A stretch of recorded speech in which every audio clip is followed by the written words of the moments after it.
Hello everyone, it's That One Sock and welcome back to my channel. Now, today we're doing something a little bit different. I don't do these looking at new cards, let's analyze the new cards kind of videos very often, but I felt like doing it today. So that's what we're going to do. So we're going to look at the cards from Crimson Haze, the Bloodmoon Ursaluna mini set over there in Japan that recently got revealed last weekend. We're going to look at the cards and I'm going to give my thoughts on them because I do have a little bit of thoughts on them. I think people are being a little bit too dramatic on some of the cards. And I also do want to, just talk about the new cards because they're kind of brain rotting me right now. These are going to be part of our English set called Twilight Masquerade, which will be releasing in May, I believe. So that's going to be our Ogrepon Teal Mask set, which I'm very, very, very, very excited for. So I can't wait for grass types to be good. Please, Ogrepon and Sinistcha, be good for the game, please. Anyways, let's move on. Our first card here is Bloodmoon Ursaluna EX. Now, the first thing that jumped out to me about this card is the 260 HP. What the fuck is going on? Why does this card have 260 HP? Now, let's look at this from an objective standpoint, right? It's 5 energy. And it can't attack twice in a row. I don't think this card will ever be its own archetype, but I do see this being splashed into a lot of decks. I think this has room for any deck that has double turbo in it, or any deck with easy energy acceleration will probably like Ursaluna, because as soon as you go down as soon as your opponent takes about like 2 or 3 prizes, you can bring this bitch out, right? And you can start wreaking havoc. Late game, you can attack with this thing for free if they take 5 prizes, because of the ability called Veteran's Technique, which probably won't be called Veteran's Technique by the time this gets revealed in English, but it is what it is.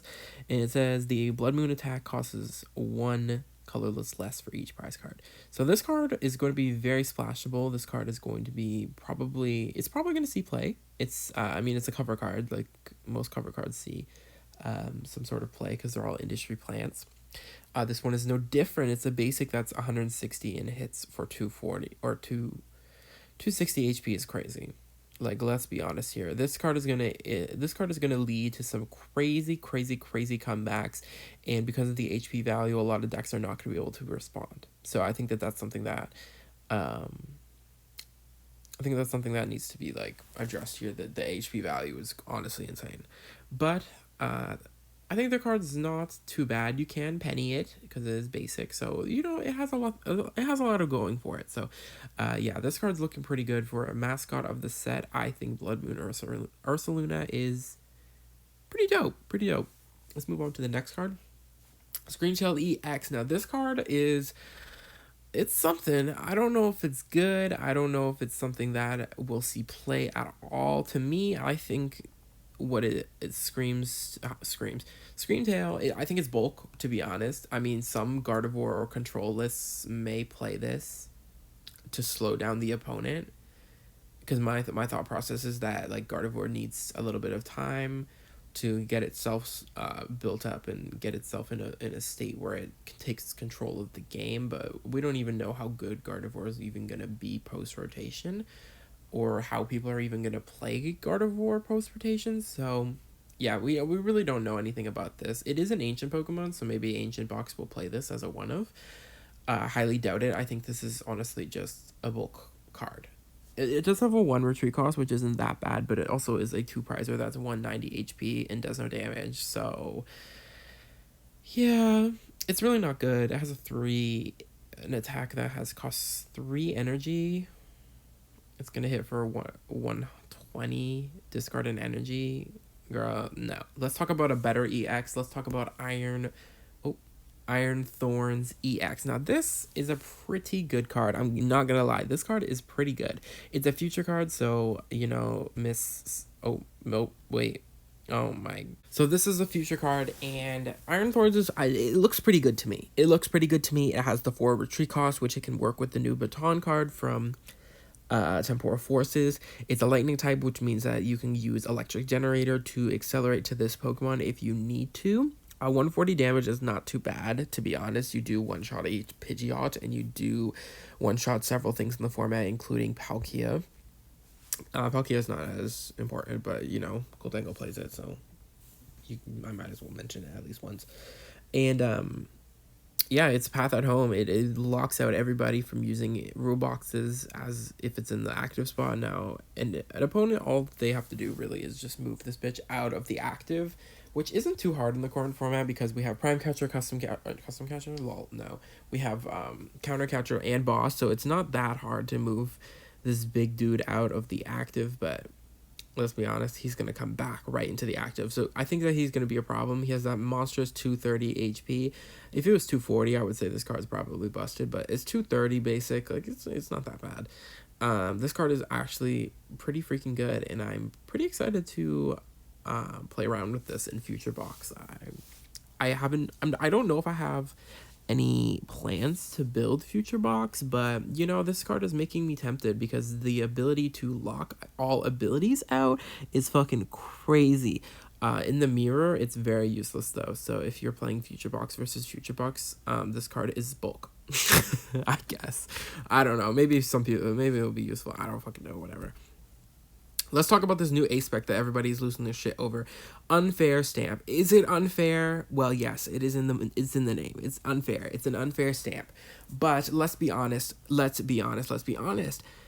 a 1-of in your deck. The unfair stamp, is it a broken card by design? Yes. Most of the A-Specs are broken by design. Prime Catcher is not a fair card. It's not, and neither is unfair stamp. Maximum build does an extra 50 damage. The Hero's Cape does 100 free HP. There's another card that exists in format that gives 100 HP. It's called, what's it called? Luxurious Cape. And that motherfucker adds an extra prize card onto whoever you're attaching it to. Like, you turned a 1-prizer into a 2-prizer because you added an extra 100 HP. That's the give and take. Hero's Cape just adds 100 HP. It's kind of crazy. It's kind of cracked. Unfair Stamp joins that roster as another unfair broken A-Spec card. And in my opinion, I actually really like the design of this card. Now, it is Roxanne at home. You do get a very insane disruption control effect with this card. You know, it does have a condition on it. It is you can only really use this card once. People are saying, oh my god, you can Silene with it. You can Darkrai V-Star with it. Girl, when the fuck has anyone ever Silened or Darkrai V-Starred for any of the fucking A-Specs before this? You think it's going to change now? It's not going to change now. And just because control is up in here, it doesn't change anything. Okay? I don't think this card is going to be the format killer that people are saying it is. I think that it's a strong card. I think that you are going to have to take more safe knockouts. Can you KO this thing? Have you seen what they're playing? Do you know if they're running this card? Do they run a deck? Are they playing a deck that sometimes run Unfair Stamp? Can you take that KO and be safe? You know, it encourages a lot more careful and strategic gameplay, which I do find interesting, but I also do acknowledge that this is kind of a stupid card in design that you have to change your entire playstyle around this one card. You know what I mean? Like, it's very give and take on what it does. Unfair Stamp is probably not going to be welcome in the community by a lot of the community. Okay, people are not going to be here for this card in the format, but I think that this card is probably not as bad for the game as people say it is. If they just reprinted,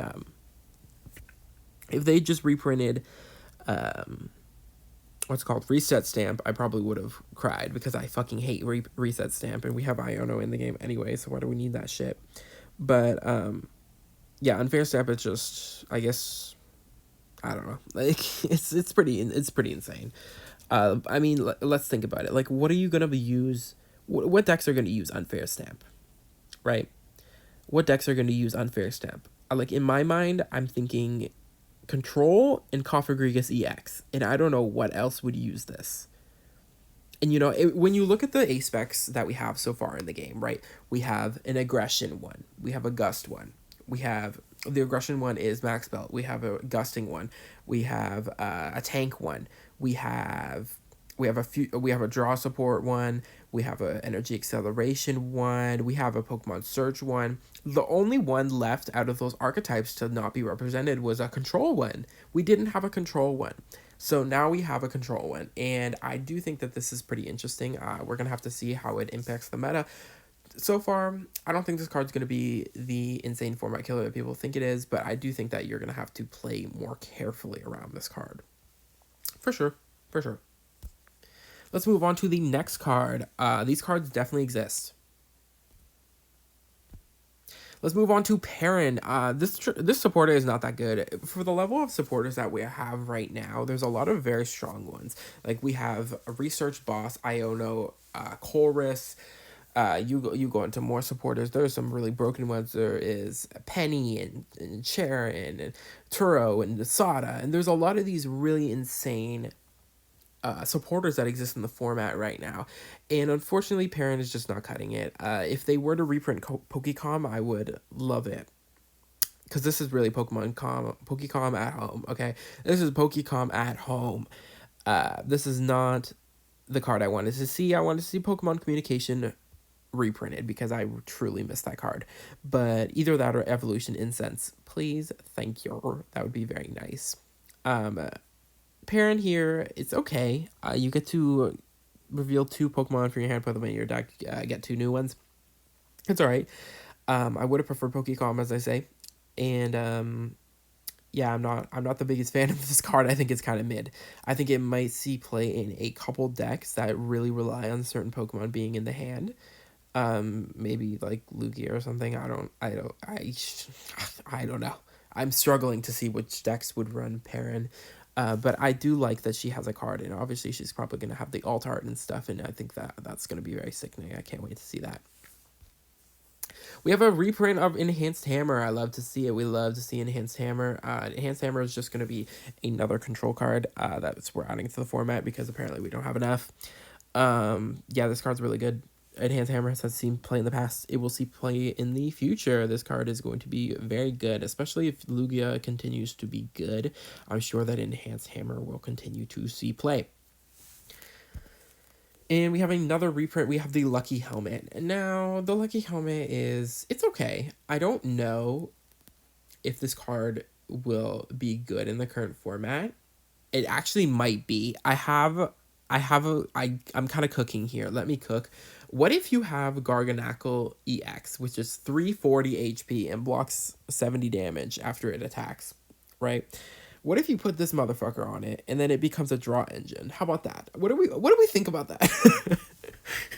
And a lot of people may say that's fake, but you can search Rare Candy and this. I don't know. I'm kind of cooking. Let me cook. This Lucky Helmet might be good in the current format. Who knows? Maybe Goldango will play this. You never know. I don't know. Maybe not. This card might see play. It's seen play in the past, I think. Very minimal, but maybe Garganacl is the tank deck that we needed, and Lucky Helmet is going to be sickening. I don't know. That's going to wrap it up for this set. Lucky Helmet is the last card. What do I think about these cards? I think they're all cool. I think that we could have had some more interesting reveals. These reveals were kind of mid. We also had Diplin and Applin revealed, but I didn't even think they were worth mentioning. Honestly, they're just not interesting. But yeah, for the most part, there's some interesting cards in here. We have the Ursaluna and the Reset Stamp, which are really the interesting ones, and the rest of them are just kind of mid. Unfortunately, there's nothing else that's really interesting in the cards from the set revealed so far. But we are waiting for Ogerpon's reveal. We are waiting for Sidishaw's reveal. Please be good grass support. I beg of them to print good grass support. And yeah, let me know if you guys like these discussion videos. I did have fun recording this. I'm just kind of sitting on my bed talking about Pokemon cards. Like, it's kind of fun. So, if you enjoyed, go ahead and hit the like button and subscribe to the channel. We have more Pokemon videos coming, baby. You might as well just stick around. So, yeah, if you like what you see, go ahead and click that subscribe button and like more videos and blah, blah, blah, whatever, comment. Goodbye.